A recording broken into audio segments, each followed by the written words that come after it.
நேரம் 10:31. ஆண்டுகள் பல கடந்தாலும் மறுக்க முடியா மனிதர்களாய் களமாடி விதையாகியவர்களுக்கு தீராத வழிகள் சுமந்தும் கொத்து கொத்தாக கொண்டு நிற்கப்பட்ட பாச உணர்களையும் நினைவீந்து இப்போது பொதுச்சுடர் ஏற்றப்படும். சம நேரத்தில் உறவுகள் தத்தமது ஒற்றை சுடர்களை ஏற்றுவார்கள்.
நீதி கேட்டு கந்த கவலையில் குளித்ததும் கருவிகள் உரிமைக்காய் உயர்கின்றன.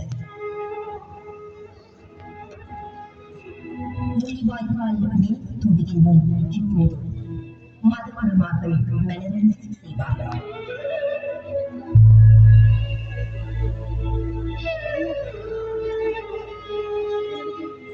மே 18 மொழிவாய்க்கால் கொள்கை பிரகடனம் காற்றில் கலந்து இதயங்கள் சுமக்கும் நேரம் இது. மொழிவாய்க்கால் வடக்கு கிழக்கு சார்பாகவும் இணையதளம் சார்பாகவும் இப்போது கொள்கை பிரகடனம் இடம்பெறும். கொல்லப்பட்ட இரத்த சொந்தங்களுக்கு நினைவு நடுவிற்குள் அவர்கள் ஸ்ரீலங்கா அரசினால் ஈவிரக்கமின்றி கொல்லப்பட்ட மண்ணில் அவர்களின் இரத்தம் தோன்ற புனித பூமியில் அவர்களின் தேசத்திற்கான கனவுகளை அகவயப்படுத்தி சுதந்திர வேட்கைக்கான மூச்சு காட்டுவதை கலந்து தனது இன அடக்குமுறைக்கு எதிரான விடுதலை போல வன்முறையற்ற வழியில் முன்னெடுக்க உறுதி போன மொழிவாய்க்கால் தொடரில் இன்று ஒன்று கூறியுள்ளோம். சிங்கள பௌத்த பேரினவாதம் இந்த தீவின் சகதேசமான தமிழர்களை அழிக்கவும் அடக்கி ஆளவும் வெற்றி கொள்ளவும் கடந்த 70 ஆண்டுகளுக்கு மேலாக திட்டமிட்ட வகையில் செய்து வரும் கட்டமைக்கப்பட்ட இன அழிப்பின் காரணமாக தமிழ்தேசம் படிப்படியாக அழித்து வருகின்றது. இன அழிப்பு யதார்த்தத்தின் விளைவாக எமது இருப்பை பாதுகாப்பதற்கும் உரிமைகளை பெறுவதற்குமாக எழுந்த அசாத்தியமானதும் ஈகங்கள் நிறைந்ததுமான உரிமை போராட்டத்தினதும் விடியலுக்காக ஒரு தேசமாக நாங்கள் அணிதிரண்டு நின்றதற்கானது அடையாளமாகவும் உள்ள முள்ளிவாய்க்காலையும் நாம் நினைவு கூறுகின்றோம். ஸ்ரீலங்கா தீவில் சமூகங்கள் இனவாதமயப்படுத்தப்பட்டு ஜனநாயக வாக்கு தெரிவினூடாக பிரதிநிதிகள் தேர்வு அறிமுகப்படுத்தப்பட்ட முறையிலிருந்து இன்னும் வரலாற்றை பின்னோக்கி நகர்த்துகின்ற போது வெவ்வேறு அரசாட்சி பரப்புகள் ஒன்று சேர்க்கப்பட்டு மையத்தை நோக்கி அதிகாரங்கள் குவிக்கப்பட்டு ஒற்றையாட்சி அரசியல் அலகில் பெரும்பான்மையினரிடம் காலனித்துவம் ஆட்சியை கைமாற்றுகையில் தமிழ் இன அழிப்புக்கான வரலாற்று செயல்முறை உருவாக்கப்பட்டு கட்டமைக்கப்பட்டதை வரலாறு திட்ட தெளிவாக ஆவணப்படுத்தி உள்ளது. தமிழ் இன அழிப்பில் பிரித்தானிய காலனித்துவத்தின் வகிபங்கு மிக முக்கியத்துவம் வாய்ந்தது. பிரித்தானிய காலனித்துவம் தனது பேரரசின் புவிசார் நலன்களுக்காக ஸ்ரீலங்காவின் கேந்திரத்தன்மையின் முக்கியத்துவத்தை தனது இராணுவ நலன்களுக்காக தக்க வைப்பதற்காக ஒற்றையாட்சி அரசியல் அழகாக கட்டமைத்தது. ஒற்றையாட்சி அரசியல் அழகு எப்போதுமே பெரும்பான்மையிடம் அதிகாரத்தை தக்க வைத்துக் கொண்டது. பிரித்தானிய காலனித்துவத்துடன் பரிசாக கிடைத்த ஒற்றையாட்சி அரசியல் கட்டமைப்பை தமிழின அழிப்பிற்கான ஒரு கருவியாக ஸ்ரீலங்கா சுதந்திரத்தின் பின்னான அரசியல் வரலாற்றில் சிங்கள பௌத்த பேரினவாதம் பயன்படுத்தியது. 19ஆம் நூற்றாண்டில் நவீன சிங்கள பௌத்த பெருந்தேசியவாதம் காலனித்துவத்தின் அடக்குமுறையாற்று புதிய விவரணங்களுக்கு ஊடாக நியாயப்படுத்திக் கொண்டது. இந்த வரலாற்று விவரணங்கள் ஸ்ரீலங்கா ஒற்றையாட்சி தன்மையை சரியென காட்டி ஏகதேச நாட்டை சிங்கள பௌத்த நாடாக கட்டமைக்க பூர்வீக தமிழர் தாயகத்தை அபகரிக்கின்ற அரசியல் செயற்திட்டத்தை முன்னெடுத்தது. 2009க்கு பிறகு இராணுவ முன்வலிப்பை பயன்படுத்திய கொழும்பு அதிகார மையத்தை கையகப்படுத்திய அரசாங்கங்கள் 2009க்கு பின்னர் பௌத்த மதத்தையும் அபிவிருத்தியையும் மின்வலுவாக பயன்படுத்தி தமிழர் மீதான அடக்குமுறையையும் தமிழரின் பூர்வீக தாயக பிறப்பான வடக்கு கிழக்கையும் தொடர்ந்து கட்டமைக்கப்பட்ட தமிழ் இன அழிப்பிற்கூடாக அபகரித்து வருவதும் தமிழர் தாயகத்தை சிங்கள பௌத்தமயமாக்குவதும் கண்முன்னே நடந்தேறிக் கொண்டிருக்கிறது. 21ஆம் நூற்றாண்டில் ஏகதுருவ உலக ஒழுங்கிற்கான போட்டி பல முறைகளில் நடைபெற்றுக் கொண்டிருப்பதை அவதானிக்கும் போது ஏகதுருவ பேரரசு கட்டமைப்பானது தனது புவிசார் நலன்களுக்காக எந்த விலையையும் கொடுக்க தயாராக உள்ளதை அன்று முள்ளிவாய்க்காலும் இன்று பலஸ்தீனமும் வெளிக்கொண்டு வருகின்றது. தமிழினத்தின் அடக்குமுறைக்கு எதிரான விடுதலை போராட்டம் ஒருமனே ஸ்ரீலங்கா அரசுக்கு எதிரான போராட்டம் மட்டுமல்ல, ஏகதுருவ பேரரசை கட்டமைக்க முயலும் உலக ஒழுங்கிற்கான போராட்டமும் என உணர்ந்த மேற்குலக வெள்ளாதிக்க சக்திகள் ஸ்ரீலங்கா அரசை கருவியாக பயன்படுத்தி தமிழின விடுதலைக்கான ஆயுத போராட்டத்தை 2009 இரும்புக்கரம் கொண்டு மௌனிக்கச் செய்தது. தமிழின அழிப்பில் ஸ்ரீலங்கா அரசு பிரதான குற்றவாளியாக அடையாளம் காணப்பட்டிருந்தாலும் ஐக்கிய அமெரிக்கா, ஐக்கிய ராச்சியம் போன்ற நாடுகள் தமிழின அழிப்பு குற்றப் பொறுப்பில் உடந்தையர்களாக அடையாளம் காணப்பட்டனர். தமிழ் உறவுகளை தற்போது அதிகாரத்தில் உள்ள அரசாங்கம் தமிழ் இனத்தின் நிலமீட்பை மையப்படுத்திய விடுதலை போராட்டத்தை இனவாதமாக சித்தரிக்க முயற்சிக்கின்றது. இனவாதமாக சித்தரிப்பதன் மூலம் அதை உள்ளூர் பிரச்சனையாக சோடித்து ஈழத்தமிழர்களின் தேசத்திற்கான அரசியல் வேணவாவையும் அரசியல் அற கோரிக்கைகளை இல்லாதொழித்து ஸ்ரீலங்காவை சிங்கள பௌத்த ஏக அடையாளத்துடன் கட்டமைக்க முனைவது இத்தீவின் பல்லினத்தன்மையை சாகடிப்பதாகும். தற்போதைய அரசாங்கம் சிங்கள பௌத்த பெருந்தேசியவாத விழுமியங்களை நிலைநிறுத்தி ஸ்ரீலங்காவை ஏக அரசியல் மத பண்பாட்டு நாடாக கட்டியமைப்பதன் மூலம் சிங்கள பௌத்த மக்களுக்கு விசுவாசியாக காண்பிப்பதோடு ஏகதுருவ பேரரசை கட்டமைக்க முயலும் உலக ஒழுங்கின் வல்லாதிக்கத்திற்கும் நம்பிக்கைக்கு பாத்திரமானதாக தோன்ற முயற்சிக்கின்றது.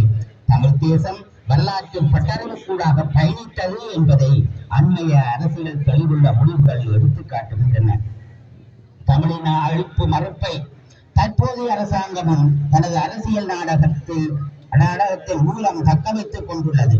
இன அழிப்பின் மறுப்பு இன அழிப்பின் உறுதியாகுமாகும் என்ற வரிகள் தற்போது ஆட்சி கதிரையில் உள்ளவர்களுக்கும் பொருந்தும் என்பதையும் பதிவிட்டேயாக வேண்டும். தமிழின அழிப்பை நினைவு கூறுவதற்கான நினைவு சின்னங்களை கட்டமைக்க தாயகத்தில் மட்டுமல்ல புலம்பெயர் தேசத்திலும் தடையை அமல்படுத்தி வருகின்றது. தமிழின அழிப்பு பொறுப்பு கூறலிலும் அதற்கான நீதி பொறிமுறையிலும் அன்று அரசாங்கம் தட்டி கழிக்கும் போக்கை கையாண்டு வருவது பட்டவர்த்தனமாக தெரிகிறது. ஸ்ரீலங்காவின் உள்ளூர் விசாரணை பொறிமுறையில் நம்பகத்தன்மையை இழந்த ஒட்டுமொத்த தமிழினம் 2009 இருந்து சர்வதேச விசாரணை பொறிமுறையை கோரி வருகின்றது. தமிழின அழிப்புக்கு நீதி வேண்டிய சர்வதேச விசாரணை பொறிமுறையின் அவசியத்தை வலியுறுத்துவதற்கான போராட்டங்கள் வினைத்திறனாக முன்னெடுக்கப்பட வேண்டிய காலத்திற்குள் தமிழ் இனம் வலிந்து தள்ளப்பட்டுள்ளது. தமிழின அழிப்பு குற்றத்தை மலினப்படுத்துகின்ற செயல்முறையில் ஈடுபடும் தமிழ் அரசியல் கட்சிகளின் நடவடிக்கைகளும் கண்டனத்துக்குரியவை மட்டுமல்ல, அவை தமிழின விடுதலை போராட்டத்தின் திசையை மாற்றுவதோடு ஸ்ரீலங்கா அரசுக்கு உலக வல்லாதிக்க சக்திகளுக்கும் வரலாறு நினைவு கொள்ளும். தற்போது ஆட்சி அமைத்த அரசாங்கம் தமிழினத்தின் கூட்டு அரசியல் வீணவாவை புறந்தள்ளி வருவதோடு அல்லாமல் தமிழ் தேசியத்தின் உரிமையங்கள் மீதான நம்பிக்கையை உடைத்து வருகின்றது. அதை ஒரு போர் முறையாக முன்னெடுக்கின்றது. தமிழ் தேசியத்தின் நம்பிக்கை விழுமியங்களை தற்போதைய உலக ஒழுங்கிற்கு பொருத்தப்பாடற்றதாக கட்டமைத்து தமிழினத்தின் கூட்டு அரசியல் நம்பிக்கை மீதான உளவியல் போரை கட்டமைத்துள்ளதை அவதானிக்க முடிகின்றது. தமிழ் தேசியத்தின் நம்பிக்கை மீது தொடுக்கப்படும் போர் ஈழத்தமிழினம் முள்ளிவாய்க்காலில் சந்தித்ததை விட மிக கொடூரமான போர். இது தமிழினத்தின் கூட்டு இருப்பினதும் அதனது அடிப்படை பண்புகள் மீதும் தொடுக்கப்படும் போர். தற்போது எமக்கு முன் உள்ள வரலாற்று தெரிவு தமிழ் தேசியத்தின் மீதான நம்பிக்கையை உறுதிப்படுத்தி அக்குறையின் கீழ் நம்பிக்கை வேறுபாடுகளுடன் அல்ல, உத்தி வேறுபாடுகளுடன் ஒன்று கூடுவது. இது எம் இனத்திற்கு வரலாறு தரும் இறுதி தேர்வாகவும் நோக்க வேண்டியிருக்கும். இவ்வரலாற்று கடமையிலிருந்து தவறுவதை வரலாறு ஒருபோதும் மன்னிக்காது. வரலாறு கொடுக்கும் இறுதி சந்தர்ப்பத்தை நழுவ விடாது. தமிழ் தேசியத்தின் கீழ் ஒன்று கூடி தமிழின அழிவிற்கான நீதி கோரி அதற்கான பெரு வழி வரைபடத்தை உருவாக்கி எமக்காகவும் எம் தேசத்திற்காகவும் தேச இன விடுதலைக்காகவும் இறந்து போன நம் மகவர்களையும் இரத்த சொந்தங்களையும் நினைவு கூறுவதோடு அல்லாமல் அவர்களது கனவு நனவாக இந்த ரத்தம் தோய்ந்த மண்ணிலிருந்து உறுதி போடுவோம். முள்ளிவாய்க்கால் ஈழத்தமிழ எழுச்சியின் அடையாளம். தமிழின அழிப்பை முள்ளிவாய்க்கால் திடலில் நினைவு கூறுவது மீண்டும் அம்மினம் எழுத்து இனத்தினுடைய எழுச்சியை சொல்லியிருக்கின்றது. ஈழத்தமிழினமாக சிங்கள அரசின் அடக்குமுறைக்கு எதிராகவும் சிங்கள ஒற்றையாட்சி அரசியல் அழகை தனது புவிசார் நலன்களுக்காக தக்க வைத்துக் கொண்டிருக்கும் ஏகாதிபத்திய பேரரசு கட்டமைப்பின் அடக்குமுறைக்கு எதிராகவும் போராட அணி திரள்வதை தவிர வேறு வித தேர்வும் எமக்கு முன் வைக்கப்படவில்லை. ரத்தம் தோய்ந்த இந்த மண்ணிலிருந்து போராட கனத்த காற்று சுமந்து வரும் அவர்களின் நினைவுகளின் மீதும் நாம் கொண்டிருக்கும் தமிழின விடுதலை நம்பிக்கை மீதும் சபதம் செய்வோம். ஒன்று, சிங்கள பௌத்த மயமாக்கப்படும் தமிழர் தாயகத்தை தடுக்கவும் தமிழ் தேசியத்தை நாளாந்த வாழ்வியலாக்கவும். 2, ஈழத்தமிழின அழிப்பில் சர்வதேச நீதி வேண்டி அரசு பொறுப்பையும் மேற்குலக நாடுகளின் உடந்தை தன்மையையும் வலியுறுத்தி குற்றவாளிகள் குற்றவியல் நீதிமன்றத்தில் முன்னிறுத்தவும். 3, தமிழர்கள் ஒரு தேச அங்கீகாரத்திற்குரியவர்கள் என்பதையும் தமிழர்களின் தனித்துவமான இறையாண்மையினதும் ஒருபோதும் பராதீனப்படுத்தவியலாத சுய நிர்ணய அடிப்படையிலும் தமிழர்களின் சுயாட்சி அங்கீகரிக்க வேண்டும் என வலியுறுத்தும். 4, கூட்டு ஈழத்தமிழர் இருப்பின் மீது கட்டமைக்கப்பட்ட தமிழின அழிப்பை தடுக்கவும். 5, தமிழ் தேசிய நம்பிக்கையில் உறுதி கொண்டு ஒரு குடையின் கீழ் தமிழ் இன அடக்குமுறைக்கு எதிராக தமிழின விடுதலையை நோக்கி முனைப்புடன் தொடர்ந்து போராட எமது மக்கள் பலத்தை நம்பி தொடர்ந்தும் அடிபணியாது போராடுவோம். மே 18 தமிழின அழிப்பிற்கு எதிரான தேசிய எழுச்சி நாள். முள்ளிவாய்க்கால் நினைவேந்தல் கட்டமைப்பு பொதுக்கட்டமைப்பு வடக்கு கிழக்கு மே 18, 2025.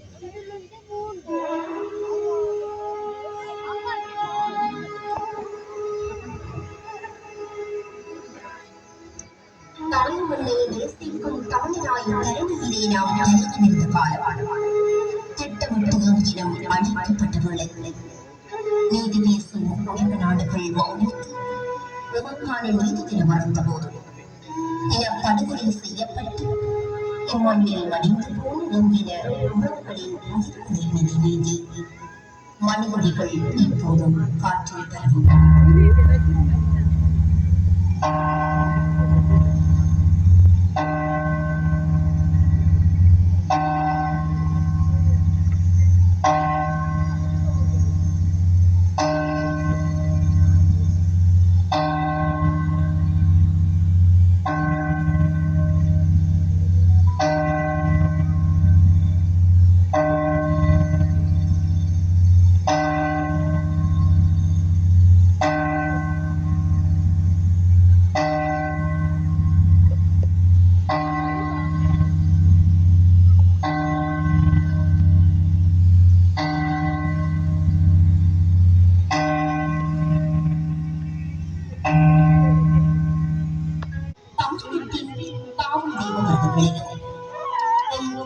இரத்தத்தின் உறவாகி வாழ்த்து வடிவ ஒரு இனத்தின் உறவுகளையும் ஒருவனும் நினைந்து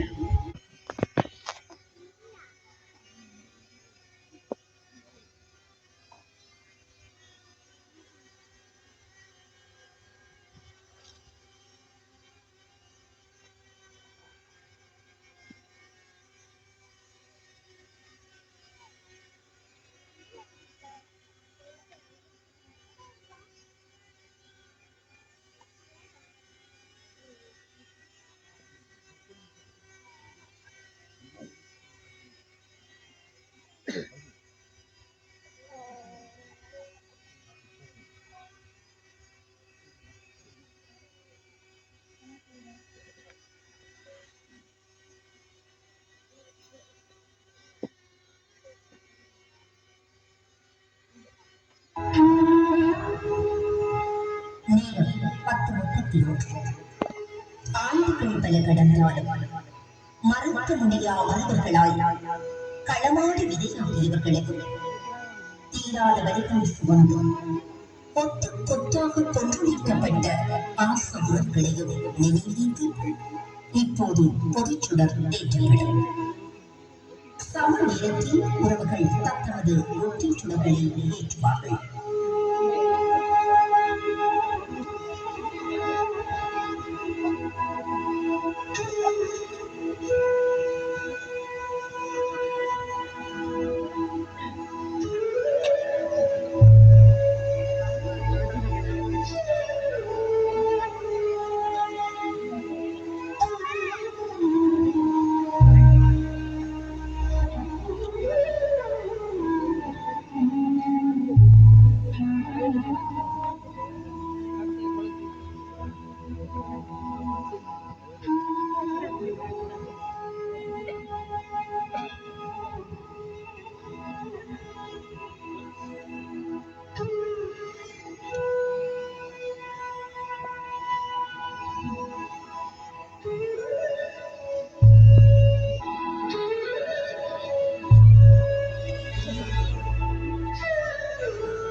தோற்று போயின வயல்களே சாதாரணமாகின மண்ணில் நீதி தேவதையே உன் தராசு உள்ளங்கை மொழி வாய்க்கால் மெலிவு முற்றத்தில் ஒரு அணி சேர்ந்து நின்றபடி நீதி கேட்டு கந்த கவழ்மையில் குளித்ததும் கருவுகள் உரிமைக்காய் உயர்கின்றன. மொழிவாய்க்கால் நினைவு துடியின் முன் இப்போது மதுமணமாக மனதில் செய்வார்கள்.